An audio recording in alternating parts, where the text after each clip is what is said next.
Hello, good morning, everyone, and welcome to Advancing Together, a national symposium on racial justice and social change in America.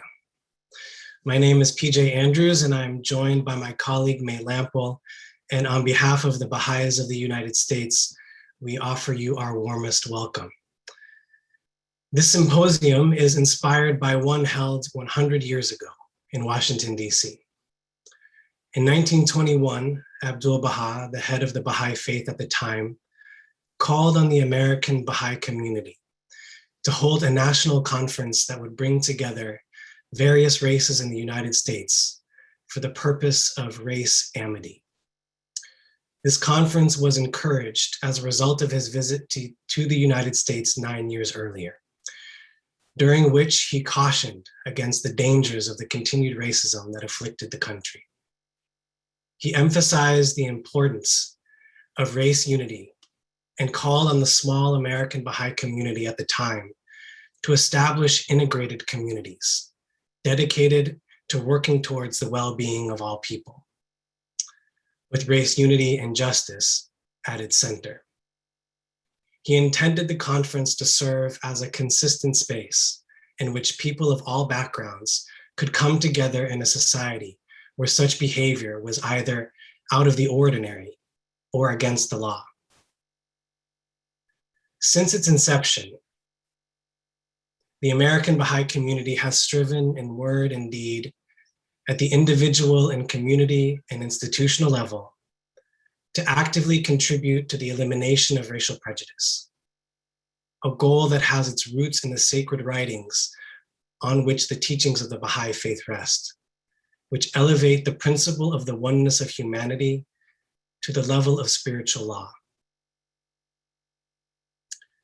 Our office, the U.S. Baha'i Office of Public Affairs, an agency of the governing body of the American Baha'i community, and a voice of the American Baha'is on the national stage, has been striving to advance this legacy. Ultimately, the work of the office aims to create conditions for people to contribute to a national conversation on race, characterized by a new language that will allow thought to advance towards constructive action. One of the convictions guiding our efforts, and that we hope will be reflected in this symposium, is that the change required to create justice in the country is not only social and economic, but above all, moral and spiritual. This conviction shapes our approach to working for social transformation.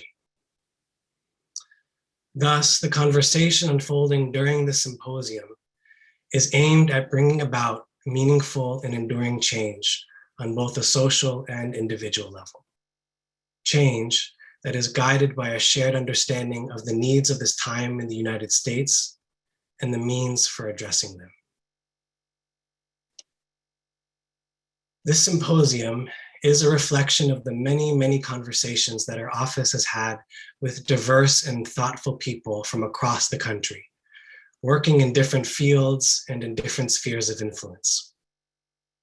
The overall vision of the symposium and of each of the panels that comprise it have been developed collaboratively through an iterative process of consultation and reflection with the panelists who are friends and collaborators of our office. We are inviting everyone in attendance into this ongoing conversation that our office is having with so many remarkable, thoughtful, and sincerely committed people. Our approach to this symposium reflects the themes that guide it and what we feel are essential attributes of those who strive to contribute to a movement for racial justice and social change. That we do this work together, that we strive to widen the circle of participation, and that the way that we do this work is just as important as the ends we seek. At this symposium, we plan to explore directions forward as a step towards enduring peace, and describe the operation of principles, both spiritual and social, that can be brought to bear on the life of humanity at this time. This is a space where we hope to develop the capacities we need to discover truth together. Asking many questions that may not get answered, but hopefully will allow us to individually and collectively advance in our understanding. There is an intimate connection between language and consciousness. As they evolve, so does thought and action, both for the individual and for the collective. A space like this, then, where we can take time to refine our understanding of truth and social reality and build our capacity to express this in relationship with others, is an essential component of empowerment and agency. It gives greater meaning and purpose to the actions we take and to the work that we do. It can help us ensure that our beliefs and convictions are consistently reflected in how we live our lives in relation to ourselves, to our environment, and to our communities. For those of us gathered here today, we are conscious that we are engaged in a process aimed at profound organic change at the very structure of society. A process that calls for a readiness to learn. And learning is an iterative process of action and reflection. In a learning mode, theory and practice advance together. And I will turn it over to my colleague May, who will continue sharing some of the opening reflections. Thank you, PJ. I think it would be nice to reflect for a minute, thinking back 100 years ago to those participants of that first conference. And I think that those participants of the conference they might be surprised to see the advancements that have been made in the last century. You know, the passage of a series of laws meant to safeguard the rights of people in this country, and the growth of interracial collaboration and fellowship, and increasingly diverse American population, that just to name a few examples. But of course, at the same time, they would also recognize the almost cyclical nature of progress being met by opposition that has sought to undermine advancements. And it means that we're still dealing with a host of manifestations of racism, both supported by the law and the systems of our society, and those upheld by individual choice and action. And so at the 200th anniversary of this conference, what might those participants be talking about? I think that we can actually have a role to play in what that might look like. So we can characterize the history of the past 100 years as seeing two processes happening at the same time, one more destructive in nature and the other more integrative. So at times the destructive process is more easily recognizable, and we have a prevalence of injustice, violence, conflict that at times feels like it's noticeable just about everywhere. But at the same time, we are seeing a growing consciousness of the impact of that injustice and violence on people, and an increase of those who are choosing to stand up for and work towards processes of justice and equity. And it's hard to say, but even the presence of some of those destructive forces, which are so painful and at times incomprehensible, have a role to play in pushing society forward. Alain Locke, who is considered, the father of the Harlem Renaissance and was actually a speaker at this first race amity convention, he explains that there is one great spiritual advantage in the tidal series of negative upsets and breakdowns in the contemporary world. And that is the ever accumulative realization of the need for a complete reconstruction of life. So the continued presence of conflict and injustice should motivate us to recognize that the systems and choices that protect some at the expense of others cannot endure. And so as a result, we have a responsibility to evaluate what elements of our society are working and to build on them. So of course, any movement that seeks to eradicate all forms of racism from our society has to be predicated on a notion that all human beings are in their essence the same, that they're deserving of dignity, that they're possessing unique skills and abilities, that they're worthy of safety and security, and that they need certain fundamentals to thrive. And it's actually these elements of sameness that allow us to appreciate the difference that also exists between us. Differences of culture, color, preference, ability, opinion. And without an understanding of our oneness and interconnectedness, our differences appear too vast, rather than adding a necessary and valuable complexity and beauty to our lives. And really, we can say that our oneness and our difference are complementary and inseparable. And we actually need to divorce an understanding of that which is universal to all human beings being the same as uniformity. And so this understanding of the fundamental oneness of all people involves with it certain requirements.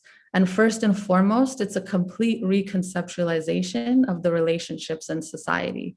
For example, if we look at the environmental crisis, we might say that it's often characterized by pillaging our natural resources in order to satisfy an insatiable thirst for more. And that's really evidence that we have to rethink our relationship to our natural environment. And the misuse of authority on the one hand and a growing lack of trust of institutions on the other illustrates the need for a change in the relationships between individuals and our institutions. And the concentration of wealth in the hands of a few illustrates how ill-conceived the relationships are among the many sectors of our society. So it's clear that even while we've seen positive transformation in our society in the past 100 years, there remains much to be done. And every country, every group, really every individual has something to contribute to the emergence of a society that works for all people. And this continued presence of inequality, of oppression, misuse of resources, it has to be uprooted by the establishment of just relationships between individuals, communities, and institutions of society that will uplift everyone and won't designate anyone as other.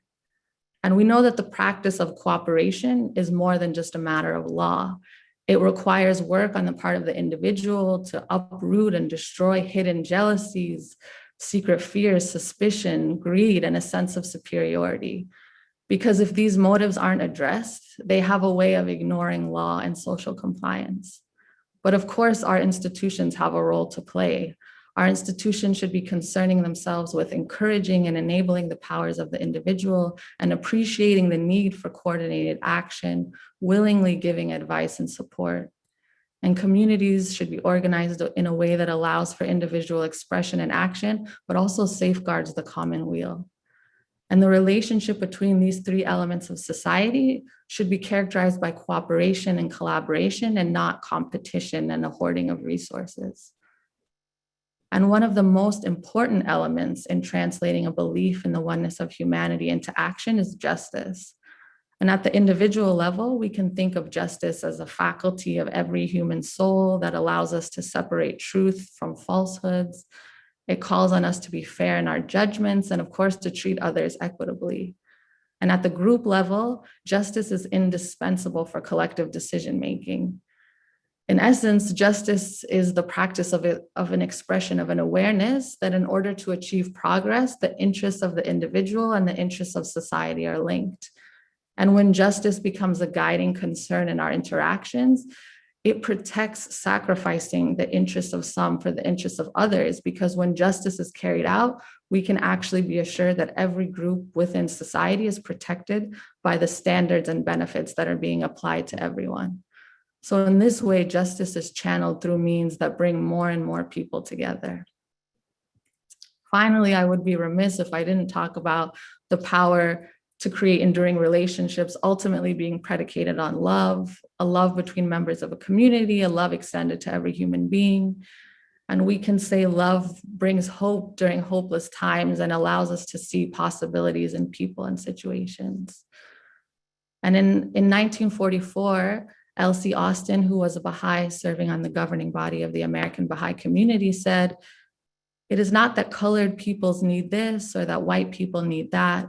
It is rather that all men, all races, all classes, all creeds, and in all nations are in need of a new balance and a new direction for this day." So really one of our hopes is that this symposium can explore elements necessary for the achievement of a new balance and a new direction. We wanted to again welcome everyone. And as we transition into our first panel in about 12 minutes or so, we wanted to just briefly encourage you to visit the website where you can see the framing of this conversation. There was a lot of thought going into how we structured this around a set of guiding questions.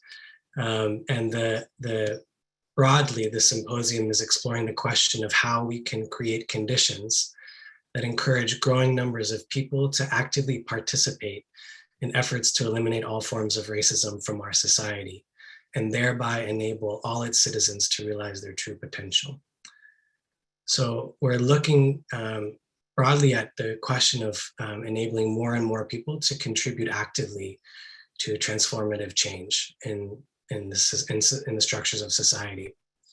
And then we have also set out a few questions that are sort of framing the conference that look at, again, participation, also the role of narrative and language, the methods and approaches we use in our work, the moral and spiritual roots of motivation, and then what are some of the distinctive challenges and opportunities of this moment in our country.